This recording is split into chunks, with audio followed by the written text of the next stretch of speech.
Si tu te sens épuisé ou stressé dès le matin ou que tu manques d'énergie pour attaquer la journée, cette vidéo est faite pour toi. Aujourd'hui, je te dévoile 3 pièges qui ruinent ton énergie et ta productivité et surtout, je te partage des solutions concrètes pour y remédier. Donc, reste avec moi jusqu'à la fin parce que j'ai une petite surprise pour toi et c'est une petite surprise qui peut t'offrir de grands changements. Alors, il est possible que tu aies déjà vécu cette petite histoire. Tu te lèves, tu es déjà en retard, tu as la tête dans le brouillard et tu as un sentiment d'urgence qui te poursuit avant même de prendre ton petit déjeuner. Évidemment, tu sautes ton petit déjeuner. Ben ouais, rappelle-toi, tu es en retard. Et tu as l'impression de commencer ta journée en mode survie. Pour ma part, j'étais exactement dans ce cas de figure. Je me suis quand même posé des questions. Comment est-ce que je peux résoudre ce problème? Et après avoir épluché quelques études scientifiques et avoir testé plusieurs choses, plusieurs habitudes au matin et même au soir, j'ai quand même identifié 3 habitudes matinales qui sabotaient complètement ma journée. Alors je te rassure, il existe des solutions. En plus, c'est des solutions simples, il ne faut pas tout révolutionner, tout réinventer pour t'aider à démarrer la matinée sur de bonnes bases. Et c'est de ça dont on va parler dans cette vidéo. Si tu ne me connais pas, je m'appelle Denis et j'ai un site qui s'appelle habitudesmieuxvivre.com où je te partage mes astuces et mon expérience pour simplifier ton quotidien afin de vivre tes rêves. Et tu retrouveras dans cette vidéo une toute petite partie de mon expérience. Donc si tu es prêt, on va tout de suite passer au cœur de la vidéo. Donc, comme je l'ai dit en introduction, il y a 3 erreurs qui ruinent ta matinée et ta productivité.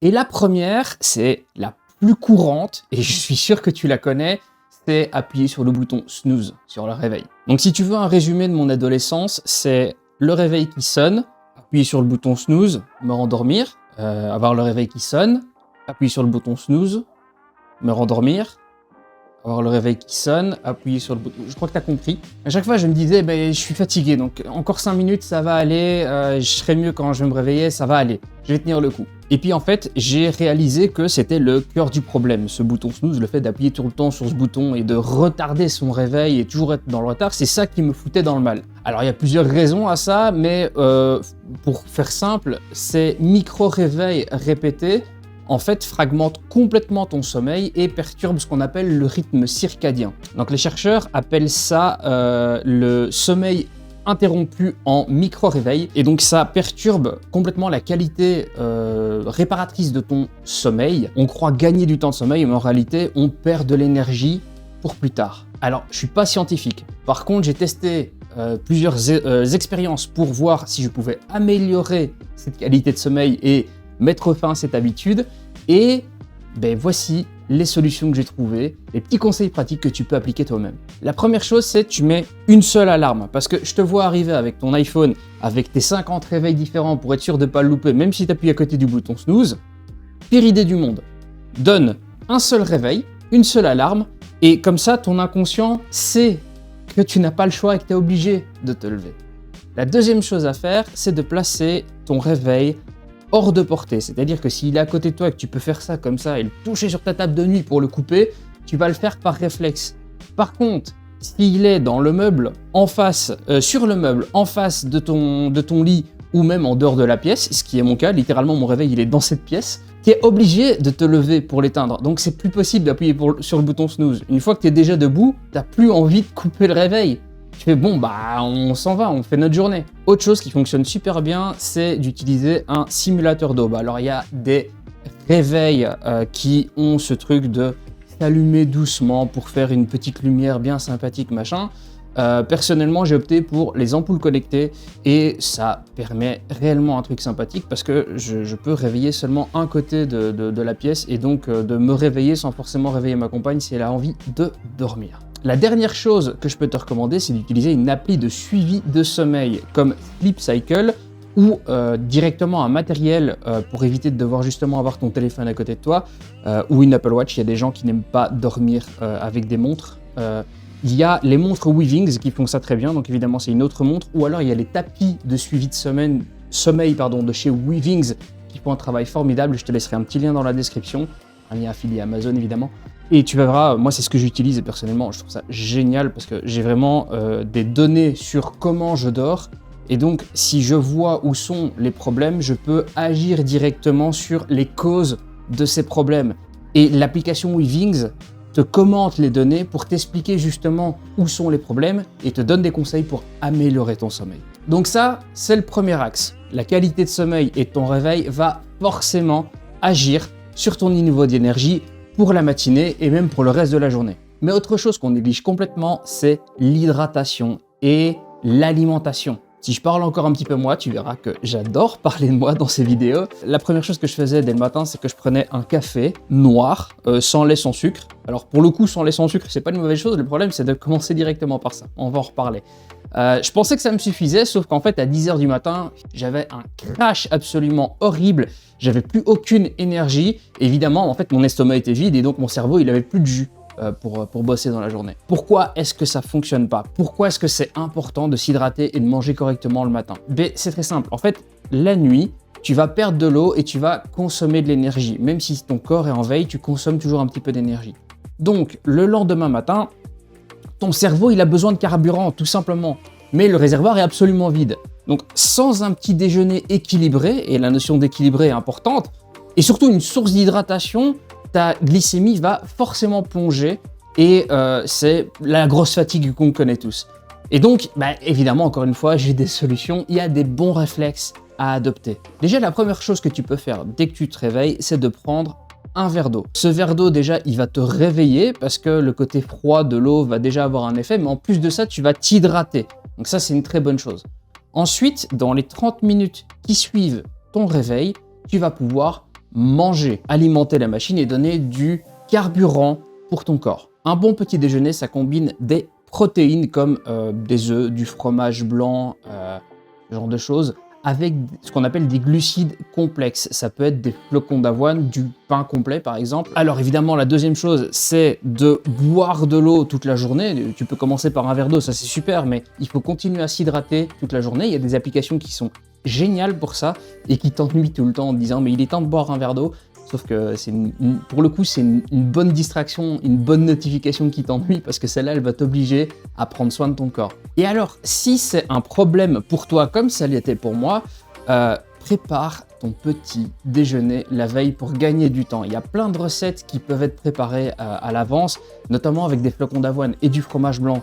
Ça tombe bien, c'est justement ce dont on a parlé il y a 5 minutes. Et donc, si tu as ça qui est déjà prêt, tu le sors du frigo, tu peux déjà le manger dès le réveil, tu récupères du temps et si c'est vraiment difficile pour toi, c'est une solution parfaite. Troisième erreur, et c'est celle qui me fait le plus de mal encore à l'heure actuelle, ça m'arrive de tomber dans cet échec, mais oui, je suis pas parfait, évidemment, c'est prendre ton téléphone et regarder tes notifications, scroller dès le matin. C'est un réflexe horrible qui va augmenter ton cortisol, fragmenter ton attention et perturber ta production de mélatonine. Qu'est-ce que ça veut dire concrètement? Regarder ces écrans directement dès le réveil, ça va augmenter ton cortisol, c'est-à-dire l'hormone du stress. Ça va fragmenter ton attention et ça va également perturber la production de mélatonine, c'est-à-dire l'hormone qui t'aide à réguler ton sommeil et ton réveil. Donc pour faire simple, tu vas augmenter ton stress et empêcher ton cerveau de se réveiller en douceur. Alors comment faire pour éviter ce problème? La première chose, je t'en ai déjà parlé, c'est de ne pas avoir ton téléphone comme réveil à côté de toi dans la pièce. C'est le premier truc évidemment. Tu coupes ton téléphone, tu appuies sur snooze, et quand tu arrêtes d'appuyer sur snooze, qu'est-ce que tu fais? Tu regardes tes notifications. Pire idée évidemment. Donc la bonne idée, c'est de laisser ton téléphone en dehors de la pièce où tu dors pour pouvoir attendre au moins 1 heure avant de checker n'importe quel appareil électronique. Et ma petite astuce personnelle, c'est que j'utilise une Kindle pour pouvoir lire et rester loin de mon téléphone dès le matin. Une autre astuce que tu peux mettre en place, c'est tout simplement d'adopter des réflexes qui te font du bien. Je ne sais pas si tu as déjà entendu parler de la notion de Miracle Morning, mais ça reprend un petit peu toutes des choses comme ça qui te font du bien. J'ai déjà parlé de lire. On peut parler de méditation ou de respiration, ça dépend comment est-ce que tu veux faire les choses. Ça peut être juste 90 secondes de respiration. Personnellement, je prends 5 minutes pour méditer le matin, ça n'a pas besoin de prendre des heures. Autre chose, ça peut être de commencer la journée en pratiquant, j'appelle ça une activité physique légère, c'est-à-dire qu'on n'est pas obligé de commencer à faire un workout de fou ou du crossfit, on n'est pas obligé de faire du crossfit dès le matin. En fait, on peut commencer la journée en faisant simplement une petite marche. Moi, j'aime bien sortir mon chien ou du yoga dès le matin. Ça peut faire du bien pour simplement faire circuler le sang et faire fonctionner ton cœur dès le matin pour récupérer de l'énergie. Dans le Miracle Morning, on parle aussi d'écrire, donc consacrer 10 minutes à planifier ta journée, pour écrire dans un journal quelles sont tes intentions, ou alors il y a aussi la notion des affirmations. Les affirmations, c'est bien simple, c'est juste des phrases que tu vas raconter le matin, que tu vas réciter, je devrais dire, le matin pour conditionner un peu ton esprit à faire ta journée. Tu n'es pas obligé de te lancer dans tout ça, tu peux aussi faire quelque chose de très simple et désactiver les notifications dans les premières heures du matin. Ça t'évitera déjà beaucoup de difficultés. Alors, quand j'ai commencé à mettre en place ces changements, c'est-à-dire arrêter de snoozer, commencer à m'hydrater correctement dès le matin, manger correctement dès le matin et repousser le moment où je touchais mon téléphone, les choses ont commencé à changer doucement pour moi. Et la notion de doucement est importante. C'est pour ça que y a des conseils qui peuvent être des redites d'autres vidéos que j'ai déjà faites. C'est parce que personnellement, j'ai dû les entendre plusieurs fois avant de les intégrer et de faire ça de manière habituelle en fait. Par contre, les résultats, ils sont vraiment présents. Donc voilà, je vais probablement vous répéter plusieurs fois les mêmes conseils sur cette chaîne. Et alors, je vais pas dire raconter que ça, qu'on se met d'accord, il y a plein d'autres choses à mettre en place.